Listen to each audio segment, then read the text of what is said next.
एक कितना सुंदर संवाद शिव महापुराण में आता है। जिस समय पर भगवान देवाधिदेव महादेव ने मंथन में निकला हुआ विष पी लिया और वो विष कंठ में उतर गया, वो विष। तब मां आद्य शक्ति, मां दुर्गा भवानी, मां पार्वती जी को मालूम पड़ा कि मेरे पति ने, मेरे भोले बाबा ने विष पी लिया, विष धारण कर लिया मेरे शिव, विष पी लिया मेरे शिव। सहन नहीं हुआ मां पार्वती से कि मेरे भोले बाबा, एक तो शिव भोले, भगवान शंकर बड़े सरल सहज।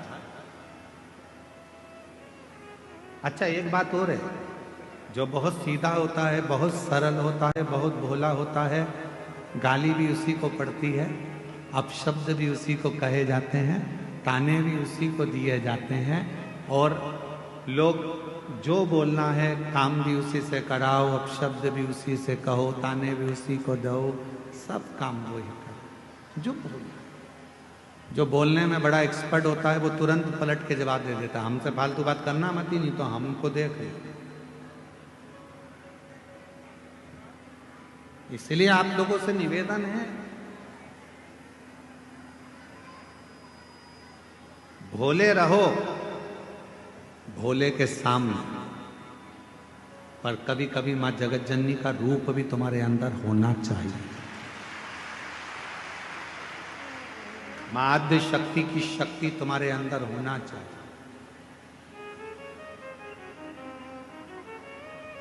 कभी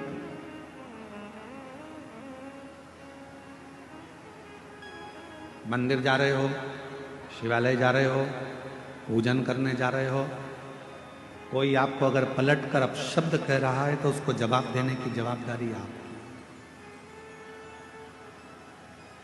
ठीक नहीं है।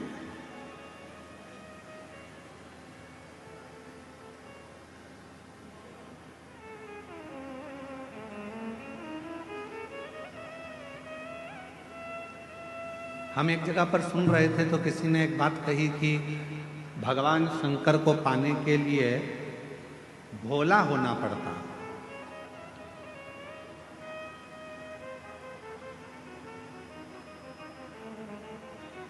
भगवान देवाधिदेव महादेव को पाना है तो आपको बहुत भोला बनना पड़ेगा।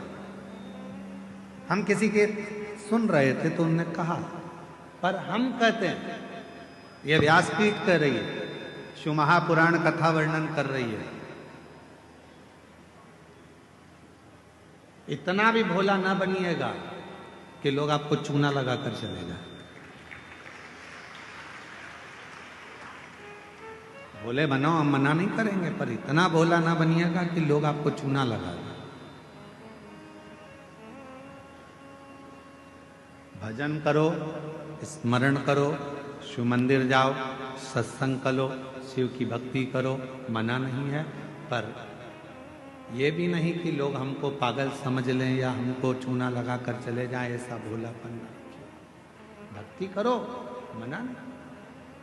और भजन में जो सुख है, भजन में बस इतना याद रखना कि संपदा का सुख मत देखो, भजन में आप व्यवस्थाओं का सुख मत देखो। मेरी कई जीजियां यहाँ बैठी हैं, कई जीजा मेरे यहाँ बैठे हैं, कई बेटियां यहाँ बैठी हैं, कई बेटा यहाँ बैठे हैं, कई बुजुर्ग माँ बाप यहाँ पर बैठे हुए हैं, कई चैनल वालों ने, कई मीडिया वालों ने, कई पत्रकारों ने, सब ने पूछा कि यहाँ तुम्हें कैसा लग रहा है। सबने एक ही बात कही, यहाँ जैसा तो हमें स्वर्ग कहीं नहीं मिला जो हमने 7 दिन शिव पुराण में। फिर किसी ने पूछा कि तुम कहीं गई थी, तुम्हें कुछ मिला था शिव पुराण में, तुम कैसे आई हो?